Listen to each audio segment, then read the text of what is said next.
Muy buenas tardes, mis amados hermanos y hermanas, que el Señor les bendiga. Qué privilegio podernos dirigir a ustedes en este sábado de gloria, el sábado previo a la resurrección de nuestro Señor Jesucristo, para seguir compartiendo acerca de la persona de Cristo y acerca de lo que Él hizo por cada uno de nosotros, para conocerlo más íntimamente, más profundamente y poder tener esa vida y vida en abundancia que Él compró para cada uno de nosotros en esa cruz del Calvario.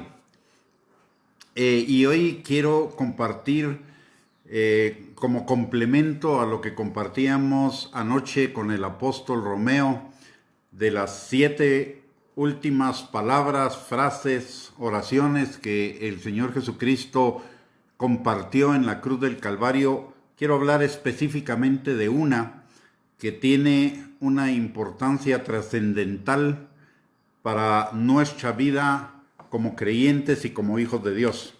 Y la palabra está en Juan, capítulo 19 y versículo 30. Y es: consumado es. Cuando Jesús hizo o dijo esta palabra, inmediatamente entregó el Espíritu. Pero ¿a qué? No se estaba refiriendo a que consumada era su muerte.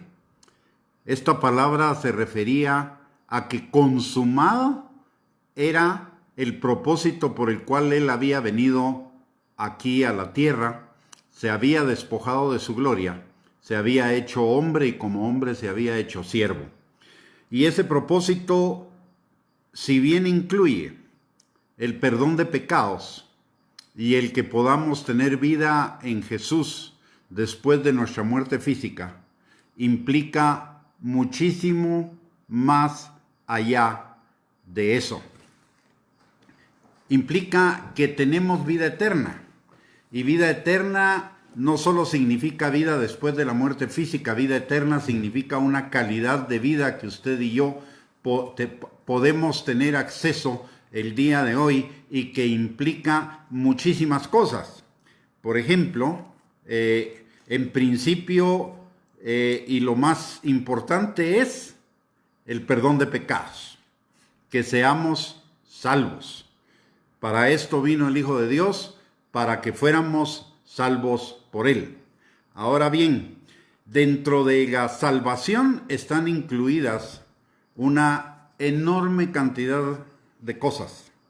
Y de esas quiero hablarle hoy porque fueron consumadas en esa cruz del Calvario. Son parte integral del trabajo de Cristo, del ministerio terrenal de Cristo, para que usted y yo podamos realmente tener vida y vida en abundancia, como lo dice el mismo Evangelio de Juan en el capítulo 10, versículo 10, que dijo el Señor Jesucristo: yo he venido para que tengan vida y vida en abundancia. ¿Y qué significa esa vida en abundancia? En primer lugar, vida en abundancia significa, además de salvación, sanidad. La palabra de Dios en Isaías 53, junto con el perdón de pecados, le da a la crucifixión de Cristo el valor de que por sus llagas nosotros fuimos curados. Y esa curación o esa sanidad implica todas las áreas de nuestra vida. Implica la sanidad de nuestro espíritu, que estaba muerto y nace de nuevo. Implica la sanidad de nuestra alma e implica la sanidad física completa. Y curiosamente, la palabra de Dios nos enseña que el Señor Jesucristo recibió en la cruz, antes de ir a la cruz, 40 latigazos. Y la ciencia médica ha descubierto que todas las enfermedades que pueda padecer el ser humano se pueden agrupar en 39 familias de enfermedades. Y entonces, ¿por qué 40 latigazos? Porque ellos no consideran un grupo o una familia de enfermedades que son las enfermedades psicológicas, las enfermedades emocionales, las enfermedades del alma. Ahí se completan las 40. Y lo del espíritu, la sanidad del espíritu, que sería la 41ª familia de enfermedades a sanar, esa es con la corona de espinas con los clavos en la cruz del Calvario. Así que el Señor pagó nuestra sanidad completa, absoluta, de toda enfermedad y de todo quebranto. Por eso la palabra de Dios dice en Lucas capítulo 4, versículo 18, que el Espíritu del Señor está sobre él para sanar a los quebrantados de corazón y dar vista a los ciegos, que se refiere a sanidad física y sanidad emocional. También la palabra de Dios nos enseña que el Señor Jesucristo en la cruz del Calvario pagó por nuestra libertad. ¿Libertad de qué? Libertad de estar atado a los deseos de la carne, a los deseos de los ojos y a la vanagloria de la vida, que son los enemigos de Dios, de acuerdo a lo que nos dice Primera de Juan, capítulo 2, versículo 15 al 17, que son los enemigos de Dios. Son los 3 grandes grupos de pecados en los cuales nosotros podemos caer. Los deseos de la carne, los deseos de los ojos y la vanagloria de la vida. Y todos los pecados fueron pagados no solo en la cruz del Calvario, sino fue pagada nuestra libertad para ya no vivir en esos pecados, la libertad del pecado y la libertad de la muerte. ¿Y cómo el Señor Jesucristo concreta esa libertad? Cambiando nuestra naturaleza, dándonos una nueva naturaleza. La palabra de Dios dice que si alguno está en Cristo, nueva criatura es. Las cosas viejas pasaron, todas son hechas nuevas. ¿A qué se refiere ese nuevo nacimiento? A que cambia nuestra orientación. Así como el pez tiene que vivir en el agua, el pecador tiene que vivir en el pecado. La libertad del pecado no hubiera sido posible a menos que nosotros fuéramos nacidos de nuevo. Y eso es precisamente lo que Cristo también paga en la cruz del Calvario, para que nosotros pudiéramos nacer de nuevo, nacer del Espíritu y cambiar nuestra orientación del pecado a la santidad. También en la cruz del Calvario el Señor compra nuestra victoria en todas las áreas de la vida. Dice la palabra en el libro de Colosenses, en el capítulo 2, versículo 13, que el Señor Jesucristo pegó en la cruz del Calvario todas las actas de los decretos que nos eran contrarios, triunfando sobre principados, gobernadores, potestades y todo el mundo de seres espirituales de maldad, y exhibiéndolos públicamente. ¿Para qué? Para que en su victoria nosotros tuviéramos victoria. Porque al ser salvos somos automáticamente incorporados a Él como parte de su cuerpo. Y si Él alcanzó la victoria, nosotros tenemos esa victoria también. Esa victoria es nuestra. Y lo dice la palabra en Romanos capítulo 8, versículos del 31 al 39, que en todas las cosas somos más que vencedores por medio del Señor Jesucristo, que nos amó. Y en Primera de Juan capítulo 3 dice que para esto vino el Hijo de Dios, para deshacer las obras del diablo. Y dentro de esas, tomando la actualidad, está nuestra victoria frente al coronavirus. Y finalmente el Señor nos da la victoria, no solo sobre el pecado, sobre todas las circunstancias problemáticas en la vida o sobre todas las dificultades, porque todas las cosas obran para bien de los que amamos a Dios, sino que tenemos la victoria final, que es: ¿dónde está, oh muerte, tu victoria? Porque nosotros no morimos. Muere nuestro cuerpo físico, pero nuestra alma y nuestro espíritu se van con el Señor. La muerte no tiene victoria sobre nosotros. Más bien nosotros tenemos victoria sobre la muerte por cuanto entramos en la plenitud de la vida eterna. El Señor Jesucristo también en la cruz del Calvario, al ser rechazado por los suyos, que a los suyos vino y los suyos no lo recibieron, con su rechazo Él pagó nuestra aceptación. Con el rechazo que Él recibió, Él pagó nuestra aceptación. Y la palabra dice en Efesios capítulo 1, versículo 6, que nosotros somos aceptados por Dios en Cristo, en el amado. Así que usted y yo ya no tenemos por qué vivir en rechazo, no importa lo que digan las personas, no importa lo que piensen las personas, lo que verdaderamente importa en nuestra vida, porque es de quien depende nuestra vida, es de lo que dice el Padre. Y el Padre dice: te amo con amor eterno, y mi amor no va a cambiar, y tú eres aceptado en Cristo, y el que a mí viene no lo echo fuera. Así que tenemos y gozamos de una aceptación completa en el Señor Jesucristo. También la palabra de Dios dice que por lo que Jesús hizo en la cruz del Calvario, Él nos redimió, y nos redimió de muchas cosas. ¿Qué significa? Hay varios términos que tienen que ver con lo que Jesús hizo en esa cruz del Calvario. Y uno de esos términos es el que ya vimos: salvación, que implica perdón de pecados, pero también está el término justificación, que significa que Él nos hizo justos delante de Él. ¿Por qué? Porque Él pagó nuestras culpas, y cuando han sido pagadas nuestras culpas, nosotros somos ya hechos justos. Pero hay otro término, que es un término legal también, es el término redención.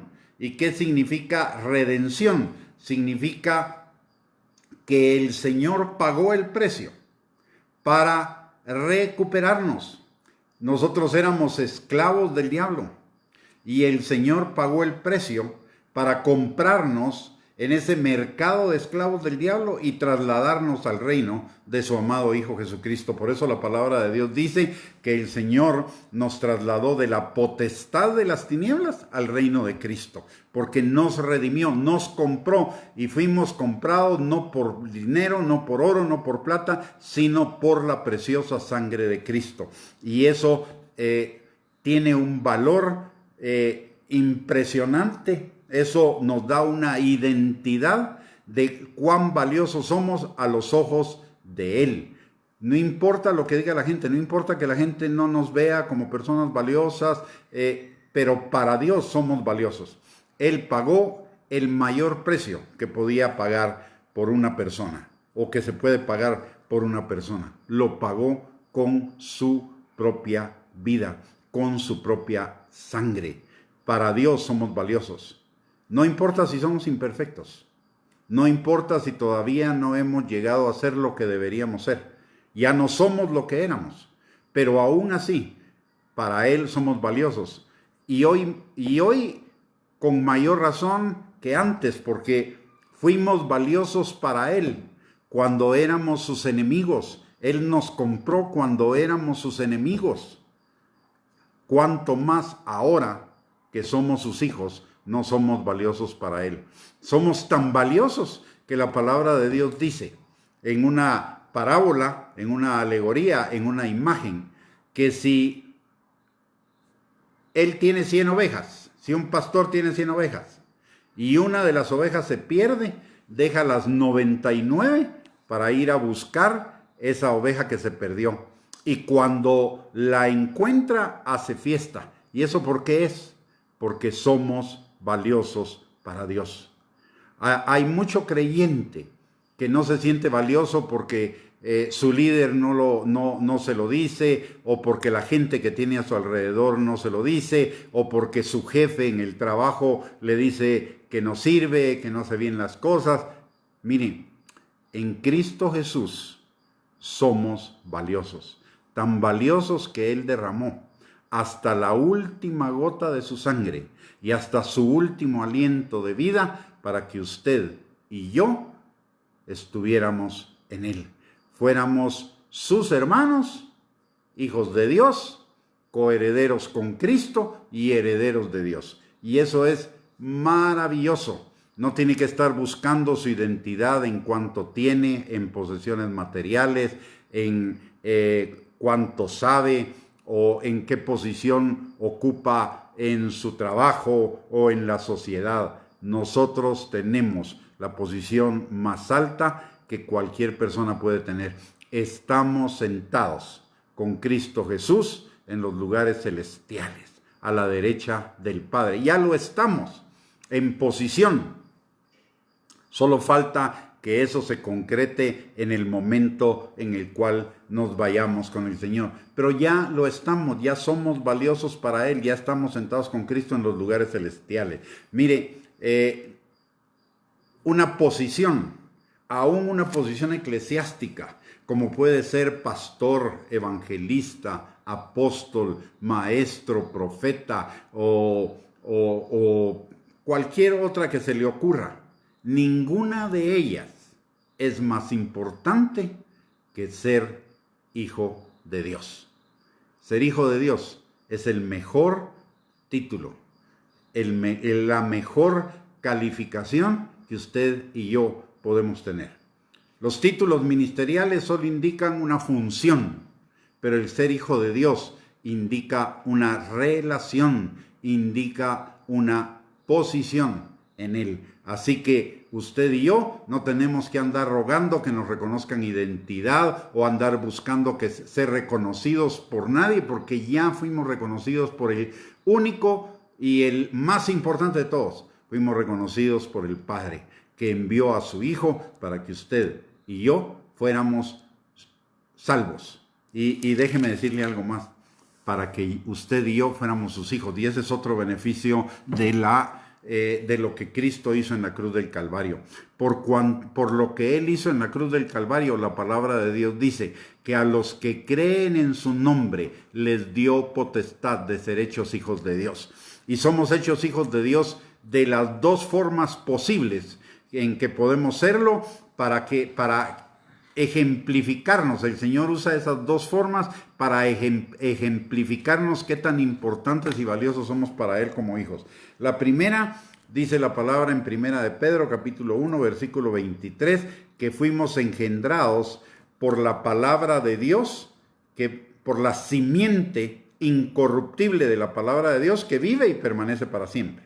Y si la palabra de Dios es nuestra simiente, es nuestro ADN, y la palabra de Dios vive y permanece para siempre, nosotros viviremos y permaneceremos para siempre como hijos de Dios. Pero hay una segunda forma en la cual el Señor nos hace sus hijos, y esa es una forma igualmente preciosa y maravillosa. La palabra de Dios dice que Él nos adoptó, y el amor de la adopción es diferente del amor de la concepción natural. El amor en la concepción natural, pues es natural que nos enamoremos del hijo que vamos a tener, y tenemos 9 meses para acostumbrarnos a ello, para comenzar a amarle, para adaptarnos a él. Y además de todo, estamos seguros de cuál es el equipo que Él trae, porque es carne de nuestra carne, hueso de nuestros huesos. Él es completamente nuestro, tiene nuestra esencia, tiene nuestra herencia. Sin embargo, cuando adoptamos a un niño, no sabemos qué trae. Cuando adoptamos a un niño, ese niño ya viene con un bagaje que no es el nuestro, ni no sabemos cuál es, y eso implica un amor especial. El Señor nos adoptó como sus hijos, a pesar de ese bagaje y con algo más. Él sí lo conocía, Él sí sabía que éramos lo vil del mundo, lo débil del mundo, lo necio del mundo, lo peor del mundo, y aún así Él decidió adoptar, y no se avergüenza, ni Jesús de llamarnos hermanos, ni el Padre de llamarnos sus hijos, a pesar de nuestras imperfecciones. Pero considere algo, no es para quedarnos con esas imperfecciones, porque el Espíritu Santo está obrando en nuestros corazones y nos está transformando, pero esas imperfecciones no evitan o no inciden en que el Señor nos ame menos, nos bendiga menos, nos valore menos. De ninguna manera. El Señor nos ama con amor eterno. El Señor no puede amar a menos del 100%. El Señor no puede aceptar a menos del 100%. ¿Por qué? Porque Él no hace acepción de personas. Y además porque su palabra lo dice. Te amo con amor eterno. Y ese amor eterno significa infinito. Por eso la palabra de Dios nos invita en Efesios capítulo 3 versículos 18 y los que están en el contexto, a que junto con todos los santos podamos conocer cada día más el amor de Cristo, que excede a todo conocimiento y que tiene 4 dimensiones: altura, profundidad, anchura y largura. Así que es una tremenda y gigantesca bendición esa adopción que Él hizo para con nosotros. Y algo más: ni la paternidad. Bueno, en la vida natural la paternidad se puede negar, pero esa negación de la paternidad no implica que la persona negada deje de ser hijo de aquel quien la niega. ¿Por qué? Porque lleva su ADN, lleva sus características. Y la adopción tampoco se puede revertir, o sea, la paternidad es permanente. Y en ese sentido, usted y yo somos hijos del Señor. Y hay una cosa interesante en esto: si usted, por alguna razón, que no lo deseamos ni debemos buscarlo, en algún momento, por circunstancias de la vida, nos alejamos de Él, tenga por seguro que Él va a irlo a buscar a través de su disciplina, a través de sus lazos de amor, a través de su benignidad y a través de las circunstancias. Pero el Señor no va a permitir que usted se pierda. ¿Por qué? Porque la palabra de Dios dice que somos ovejas de su prado y que nadie, oiga, nadie nos puede arrebatar de su mano. El hijo pródigo se fue. Como decimos en Chapín, se lo llevó candanga. Le fue requete super mal. Y el padre estuvo esperándolo para que regresara. La palabra de Dios, y déjeme decirle algo con esto. La palabra nos enseña que el Espíritu Santo se contrista cuando usted y yo pecamos. Y déjeme decirle un concepto de contristar que no es el concepto que se maneja usualmente. Cuando uno busca en el hebreo el original de la palabra que se traduce al español contristar, esa palabra también significa enojar. Y como yo ya tuve la experiencia de en algún momento de mi vida, hace muchos años, de ser un hijo pródigo, le puedo decir que ese contristar es un enojar del Espíritu Santo contra el pecado que mora en mí, y que Él no va a cesar de convencernos de pecado para que nos arrepintamos y nos volvamos a Cristo. Si la palabra de Dios nos dice en Juan capítulo 16 que Jesús enviará al Espíritu Santo para convencer al mundo de pecado, ¿cuánto más no va a convencer a los hijos de Dios por cuanto vive en nosotros? Y ese es otro regalo que Cristo pagó en la cruz del Calvario para que usted y yo pudiéramos obtenerlo. Y es el regalo del Espíritu Santo.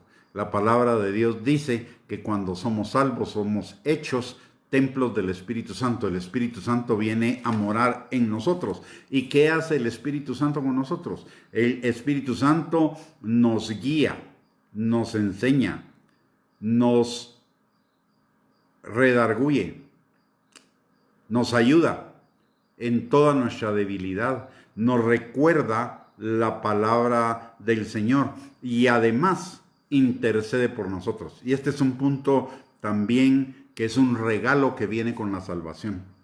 A partir del momento en el que usted y yo somos salvos, tenemos dos intercesores delante del Padre que no dejan de interceder por nosotros. Y uno es Jesús, que la palabra de Dios dice que vive para interceder por nosotros. Y el otro es el Espíritu Santo, que intercede por nosotros con gemidos indecibles conforme a la voluntad de Dios. Y si Jesús y si el Espíritu Santo están intercediendo todo el tiempo por usted y por mí, orando conforme a la voluntad de Dios, los planes de Dios para usted y para mí se van a cumplir. Los buenos planes de Él para nosotros se van a cumplir y nuestra vida va a ir como la luz de la aurora en aumento hasta que el día sea perfecto. Otro beneficio de lo que Jesús hizo en la cruz del Calvario es nuestra santificación. Y nuestra santificación significa comprados, apartados, separados para Dios. Y a partir del momento de nuestra salvación comienza un proceso por el cual de cero vamos a llegar a ser perfectamente santos. ¿Por qué? Porque la palabra de Dios dice en 1 Tesalonicenses 5:23 que el Dios de paz nos santifique por completo, espíritu, alma y cuerpo. Y también la palabra de Dios dice en Filipenses capítulo 1, versículo 6, que el que comenzó la buena obra en nosotros nos perfeccionará hasta el día de Jesucristo. Tendremos alzas, tendremos bajas, tendremos procesos que en algún momento podrían ser dolorosos, pero que vamos a llegar a ser perfectamente santos, lo vamos a llegar a hacer. Lo único que nosotros necesitamos hacer en este tiempo es ser colaboradores de Dios en ese proceso de nuestra santificación. Él es el que cambia nuestro corazón, Él es el que transforma nuestro corazón, pero nosotros necesitamos hacer una sola cosa, y lo dice Juan capítulo 3, versículo 30. Es necesario que Él crezca y que yo mengüe. ¿Y cómo es ese menguar? Es lo que nos enseñó el Señor Jesucristo en Mateo capítulo 16, versículo 24. El que quiera ser mi discípulo, tome su cruz, niéguese a sí mismo y sígame. Y ese negarse a sí mismo es negar mi propia voluntad, mi voluntad propia. ¿Para qué? Para hacer la voluntad de Dios, para obedecer al Señor. El verdadero pecado, o más bien, la suma de pecado, la iniquidad, que es la raíz de donde salen todos los pecados, es la carne, la voluntad propia, el querer hacer lo que se nos da la gana frente a lo que dice el Señor. Pero el Espíritu Santo, ese otro regalo que Dios nos dio, el bendito Espíritu Santo dice que por Él hacemos morir las obras de la carne. ¿Por qué? Porque Él nos empodera para darnos victoria sobre la carne. Así que el proceso de santificación que el Señor comenzó en el momento de nuestra salvación, lo va a perfeccionar por el Espíritu Santo hasta el día de Jesucristo. ¿Y qué es ese proceso de santificación? Más que dejar de hacer cosas, el proceso de la santificación es que el carácter de Cristo sea formado en nosotros.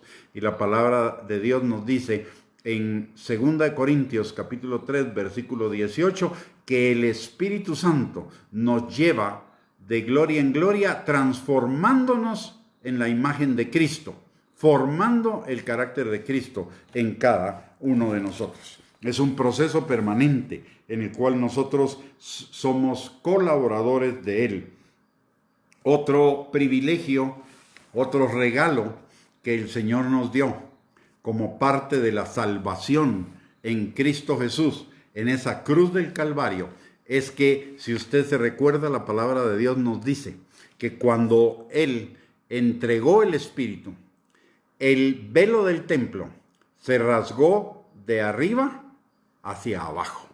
Y ese rasgar del velo del templo significa que se eliminó la restricción para que nosotros como hijos de Dios tuviéramos libre acceso al trono de su gracia, para encontrar misericordia y gracia para el oportuno socorro.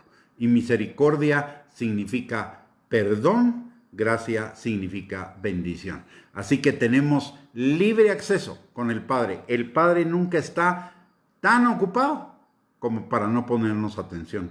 Podemos estarle hablando 100 millones de gentes al mismo tiempo, pero el Padre tiene 100 millones de oídos para oír a cada uno. Él no es como algunos hermanitos dicen: ay, hermano, ore usted porque a usted Dios sí lo oye. Dios nos oye a todos, porque todos media vez hemos reconocido el señorío de Cristo y hemos sido adoptados hijos suyos. Tenemos libre acceso a su trono de gracia para encontrar en cualquier hora, en cualquier día, en cualquier momento y en cualquier circunstancia el oportuno socorro, su misericordia y su gracia para con nosotros. Otro beneficio es la glorificación. ¿Y qué significa glorificación? Significa que vamos a ser glorificados con Cristo Jesús y vamos a vivir eternamente con Él. Que su carácter va a ser plenamente formado en nosotros y vamos a vivir con Él por la eternidad. Y la palabra de Dios nos enseña que al que Él predestinó, en Romanos capítulo 8, versículo 30, al que Él predestinó, a este llamó. Al que llamó justificó y al que justificó glorificó. Y ojo, no depende de mis méritos, de mis capacidades, de mis habilidades. Depende de Él. Él es el que lo hace todititito. Y finalmente, no con esto voy a terminar con los beneficios, porque podría pasarme hablando muchísimo tiempo acerca de todo lo que la cruz de Cristo representa para cada uno de nosotros. Yo le llamo a la cruz el lugar de los intercambios. ¿Por qué? Porque en la cruz Jesús intercambió todo lo malo nuestro por todo lo bueno suyo. Y eso implica santidad, aceptación, identidad, propósito, destino, enfermedad, pecado, muerte, todas esas cosas y muchas más que nosotros teníamos en nuestra vida de pecado, por la vida de Él, por todas las cualidades y características de la vida de Él que ahora nos pertenecen, que ahora se están formando paso a paso en cada uno de nosotros. Pero quiero referirme a una última característica de lo que Cristo compró para cada uno de nosotros en la cruz del Calvario. Y eso es vida y vida en abundancia, que implica todo esto, pero implica muchísimo más.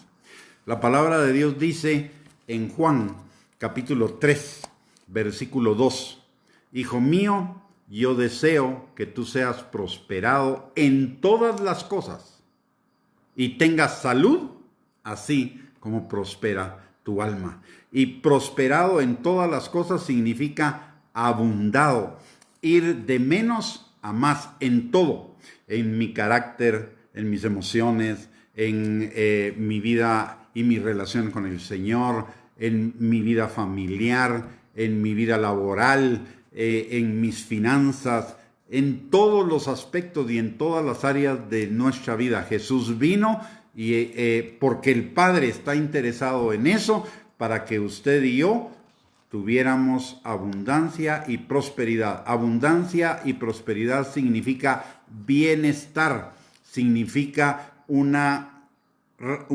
vida que está en paz con Dios, en paz con los demás y en paz consigo mismo. Y como resultado de esa paz es bendecido en todas las áreas de nuestra vida, que es lo que dice la palabra de Dios en 3 de Juan 2. Yo deseo que seas prosperado en todas las cosas y tengas salud, así como prospera tu alma. Pero también lo dice en Romanos 12:2. De otra forma, dice, no piensen como piensa el mundo, transfórmense en su entendimiento para que puedan comprobar cuál sea la buena voluntad de Dios, agradable y perfecta. Y recordemos lo que dice la palabra en 2 Corintios capítulo número 8, que el Señor se hizo pobre para que usted y yo fuésemos enriquecidos en todas las cosas. Ojo, no tiene que ver solamente con finanzas, aunque lo incluye. Tiene que ver con todos los aspectos de nuestra vida. El Señor quiere prosperarnos y bendecirnos de una manera integral. Para eso nos transformó, para bendecirnos, para darnos vida abundante en todos los aspectos de nuestra vida, no solo en el aspecto económico. Ese es uno de, pero si vemos el Salmo 23, Jehová es mi pastor, nada me faltará en ninguna cosa. Y dice, me hará descansar en lugares de delicados pastos, junto a aguas de reposo me pastoreará, confortará mi alma, me guiará por sendas de justicia por amor de su nombre. Aunque ande en valle de sombra de muerte, no temeré mal alguno, porque su vara y su cayado me infundirán aliento. Aderezas mesa en presencia de mis angustiadores, unges mi cabeza con aceite, mi copa está rebosando, el bien y la misericordia me seguirán todos los días de mi vida, y en la casa de Jehová moraré por largos días. Eso es vida y vida en abundancia. Eso es prosperidad bíblica, eso es prosperidad auténtica, es bendición en todas las áreas de nuestra vida, y eso es lo que Jesús quiere para cada uno de nosotros. Y quiero terminar esta enseñanza con un pasaje que yo le llamaría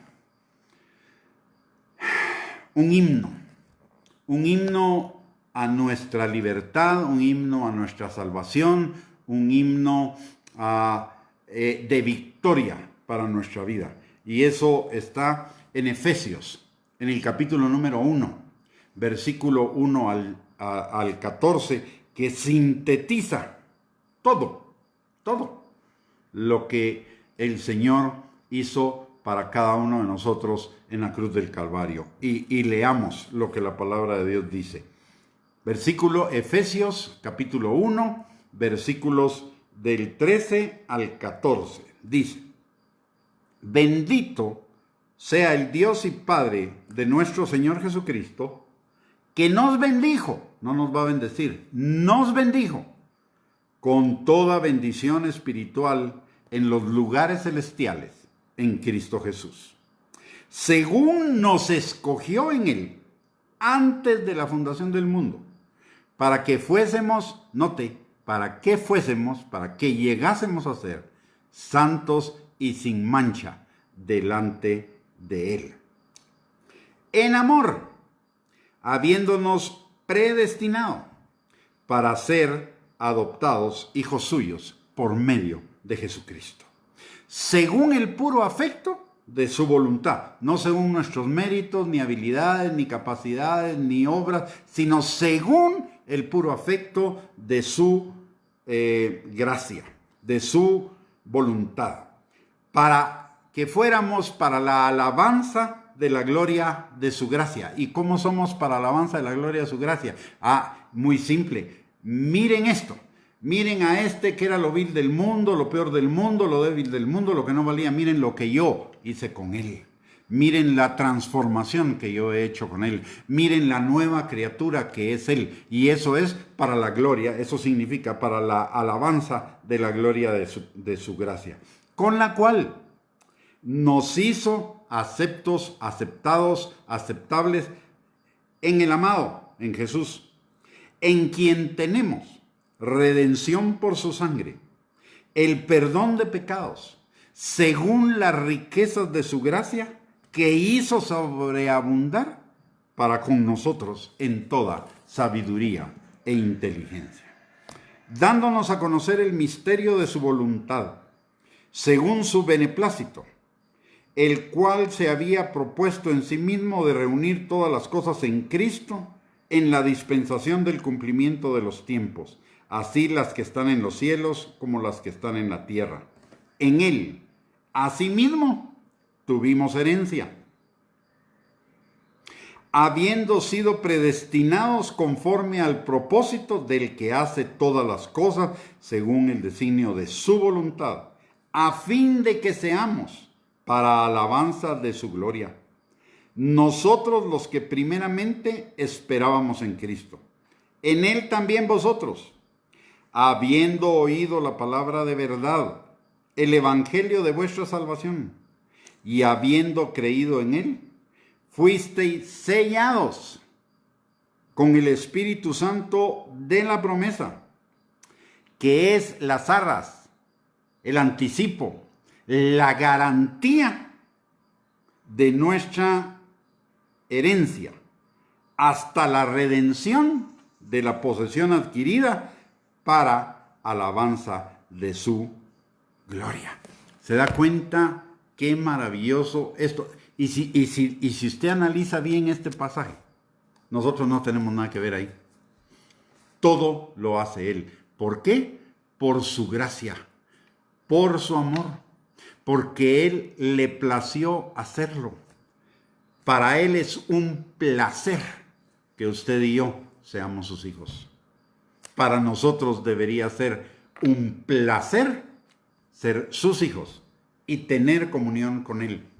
No debería ser un motivo de ruego, un motivo de constante exhortación, el meternos en su palabra, que son sus cartas de amor para cada uno de nosotros, ni el meternos en comunión con Él, que es ese encuentro de dos enamorados. Él nos ama y nosotros lo amamos a Él porque Él nos amó primero. Todos estos regalos y muchísimos más son los regalos que Cristo pagó en la cruz del Calvario y que antes de entregar su espíritu dijo, consumado es. Todo eso ya fue algo que Él consumó en la cruz del Calvario, que Él ganó para cada uno de nosotros en la cruz del Calvario y que Él pagó al más alto precio para cada uno de nosotros en la cruz del Calvario. Consumado es. Hecho es. Y con su resurrección, que conmemoramos el día de mañana, Él lo selló, lo terminó de validar. Porque si Cristo no hubiera muerto, en vano, no hubiera resucitado, en vano hubiera sido su muerte, dice Pablo. Mas por cuanto Él resucitó, nuestra fe no es en vano. Y si Él resucitó, nosotros los que estamos con Él, resucitaremos. Y de hecho resucitamos el día que fuimos salvos. Resucitamos a una nueva vida que se llama vida eterna. Y que estos regalos son la calidad de esa vida eterna que podemos comenzar a disfrutar desde el día de hoy. No cuando lleguemos al cielo, desde el día de hoy. Cristo vino para que nosotros tuviéramos vida y vida en abundancia hoy y desde hoy y para siempre. Así que si usted me está escuchando y usted todavía no le ha entregado su vida a Cristo, yo quisiera pedirle en esta hora que ahí donde usted está, haga una oración simple, una oración sencilla, una oración como esta que yo voy a hacer en este momento. Señor, yo reconozco que he pecado contra el cielo y contra ti, pero también reconozco, por lo que dice tu palabra, que tú fuiste a esa cruz del Calvario para pagar por cada uno de mis pecados, para que yo tuviera perdón de pecados y vida eterna. Señor, yo creo que tú eres el Señor y el Señor de todas las cosas, incluida mi vida. Yo te entrego mi vida, Señor, para que a partir del día de hoy yo te siga, para que tú tomes el control y el timón de mi vida, Señor. Yo te doy gracias por tu amor, por tu gracia, por tu misericordia, porque este regalo tuyo es por tu gracia, no por mis méritos, Señor. Te doy gracias porque el que a ti viene, tú no lo echas fuera. Gracias, Señor Jesús, en el nombre de Cristo. Y quisiera hacer una oración más por cada uno de nosotros, los que ya conocemos al Señor Jesucristo. Una oración de reentrega, una oración de un nuevo compromiso, una oración de agradecimiento por lo que Él hizo para cada uno de nosotros en la cruz del Calvario, y una oración para que Él nos dé su guianza, para que podamos accesar a cada uno de esos beneficios de esta salvación tan grande. Padre, en el nombre de Jesús, en esta hora venimos delante de ti a darte gracias, Señor, por lo que tú has hecho en la cruz del Calvario por cada uno de nosotros, por esa vida y vida en abundancia que tú pagaste con tu sangre en esa cruz por nosotros, por esa sangre derramada que es la sangre que sella un nuevo pacto, un pacto de gracia, un pacto de bendiciones, un pacto sin la maldición de la ley. Señor, yo reconozco que no he llegado a ser todo lo que debería haber llegado a ser. Pero también, Señor, te doy gracias porque ya no soy el que era antes. Y porque sé, Señor, que la obra que tú comenzaste en mí, tú la perfeccionarás cada día hasta el día de Jesucristo. Gracias, Señor, por esta salvación tan grande. En esta hora, Señor, yo te reentrego mi vida. Yo rededico mi vida a ti, Señor, con un corazón agradecido, reconociendo, Señor, que todo lo que soy, todo lo que tengo, todo lo que puedo y todo lo que hago no es sino un regalo tuyo que viene del cielo, porque nada le es dado al hombre que no le sea dado del cielo, Señor. Gracias, benditos Padre, porque toda buena dádiva y todo don perfecto desciende de ti, en quien no hay mudanza ni sombra de variación, Señor. Gracias por amarme con amor eterno. Gracias por cuidarme con amor eterno. Y gracias, Señor, porque tu palabra dice que aun cuando esté lleno de canas, tú me cuidarás como cuidas a un bebé, Señor. Y me tendrás en tus brazos. Gracias, Padre. En el nombre precioso de Cristo Jesús, recibe tú toda la gloria, toda la honra y toda la alabanza. Gracias por hacerme tu hijo, por adoptarme como hijo tuyo, Señor. Y gracias por la obra que has hecho en mí, por la obra que estás haciendo en mí y por la obra que harás en mí. Gracias, Padre, en el nombre poderoso de Cristo Jesús. Muy bien, mis amados hermanos, que el Señor les bendiga. Hemos llegado al final de esta transmisión, pero no nos dejamos de ver los unos a los otros, pero no nos apartamos de la presencia de Dios porque Él no nos deja ni nos abandona. Y la invitación es para que mañana a las 6 de la tarde nos podamos juntar nuevamente para compartir una enseñanza acerca de la resurrección de Cristo, para celebrar la resurrección de Cristo. Y le quiero pedir un favor mañana. Para celebrar esa resurrección, vamos a tomar Santa Cena al final. Así que prepare los elementos de la Santa Cena. Prepare un pedacito de pan, prepare un poco de jugo de uvas y mañana vamos a ministrar la Santa Cena al final de la enseñanza. Que el Señor les bendiga. Gracias por el privilegio de permitirme entrar en sus hogares en esta cuarentena y en este tiempo de toque de queda, por lo menos acá en Guatemala. Y quiero orar para bendecir su vida. Padre, en el nombre de Jesús te doy gracias por la vida de cada uno de mis hermanos y de mis hermanas que estamos escuchando esta transmisión, Señor. Te pido, mi Dios Todopoderoso, que tu mano esté sobre cada uno de nosotros y de nuestras familias, Señor. Sanando al enfermo, restaurando al quebrantado, libertando al que está cautivo y sacando de la cárcel al que está preso, fortaleciendo al debilitado, levantando al caído, proveyendo cada necesidad, Señor, cambiando toda circunstancia difícil, contraria, problemática, para llenarnos de tu gozo. Pero por sobre todo, Señor, dándonos más hambre y sed de ti. Te necesitamos, Señor. Como el esclavo ve la mano de su amo, así nosotros, Señor, volteamos nuestra mirada a ti, reconociendo que somos necesitados de ti y que tú eres nuestra mayor necesidad, porque separados de ti nada podemos hacer. Padre, en esta noche yo te pido que tú bendigas de una manera especial a cada uno de mis hermanos y de mis hermanas, que nos des un descanso reparador en esta noche, Señor, que nuestras fuerzas sean renovadas, Padre, y que el día de mañana tengamos un maravilloso día, celebrando, Señor, tu resurrección, y que nos podamos juntar, Señor, a las 6 de la tarde, para compartir una enseñanza de tu palabra y para compartir también, Señor, tu Santa Cena, recordando tu victoria en la cruz del Calvario, tu resurrección y tu pronta venida. Gracias, Señor, en el nombre de Jesús. Y para usted, mi hermano, mi hermana, bendiciones, un abrazo, que el Señor le bendiga abundantemente. Y nos vemos, primeramente Dios, el día de mañana. Y recuerde, necesitamos permanecer en nuestras casas.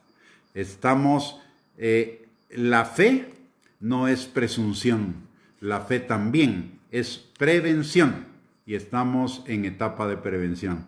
Que Dios le bendiga, que tenga una linda noche y nos vemos mañana. Bendiciones.